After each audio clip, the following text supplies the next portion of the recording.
সব জায়গায় চলছে জুলাই ঘোষণাপত্রের আলোচনা। ২০২৪ সালের জুলাই আগস্ট মাসে বাংলাদেশে সংঘটিত গণঅভ্যুত্থানের স্বীকৃতি ও দালিলিক প্রমাণ হিসাবে একটি ঘোষণাপত্র প্রণয়নের উদ্যোগ নেওয়া হয়েছে।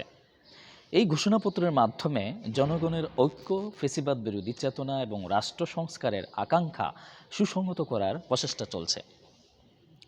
অন্তর্বর্তীকালীন সরকারের পক্ষ থেকে জাতীয় ঐক্যমত্যের ভিত্তিতে জুলাই গণঅভ্যুত্থানের একটি ঘোষণাপত্র তৈরির সিদ্ধান্ত নেওয়া হয়েছে। প্রধান উপদেষ্টার প্রেস সচিব শফিকুল আলম জানিয়েছেন, এই ঘোষণাপত্রে অভ্যুত্থানের প্রেক্ষিতে ঐক্যের ভিত্তি এবং জনগণের অভিপ্রায় ব্যক্ত করা হবে। এতে বৈষম্য বিরোধী ছাত্র আন্দোলন সহ অংশগ্রহণকারী সকল শিক্ষার্থী, রাজনৈতিক দল ও পক্ষের মতামতের প্রতিফলন ঘটবে বলে মনে করা হয়।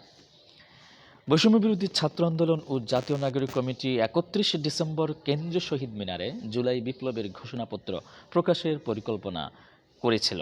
তবে সরকারের উদ্বেগের পর তারা কর্মসূচি পরিবর্তন করে মার্চ ফর ইউনিটি পালন করে এবং ১৫ই জানুয়ারির মধ্যে ঘোষণাপত্র প্রকাশের দাবি জানায়।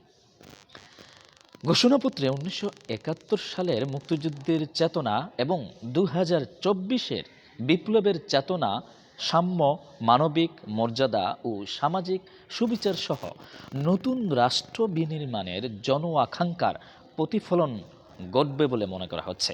এতে ১৯৭২ সালের সংবিধানের সমালোচনা এবং বর্তমান রাজনৈতিক প্রেক্ষাপটে সংবিধান সংস্কারের প্রস্তাবনাও থাকতে পারে। বাংলাদেশের প্রথম প্রোক্লামেশন অফ ইন্ডিপেন্ডেন্স যেমন পাকিস্তানিদের শোষণ, নিপীড়ন, অত্যাচারের বিরুদ্ধের একটি দালিলিক প্রমাণ হিসাবে কাজ করে, ঠিক তেমনি জুলাই প্রোক্লামেশনও ফেসিবাদ, স্বৈরাচারের নানা নিপীড়ন, অত্যাচার এবং শোষণের বিরুদ্ধে একটি দালিলিক প্রমাণ হিসাবে কাজ করবে বলে সবার প্রত্যাশা। ধন্যবাদ সবাইকে।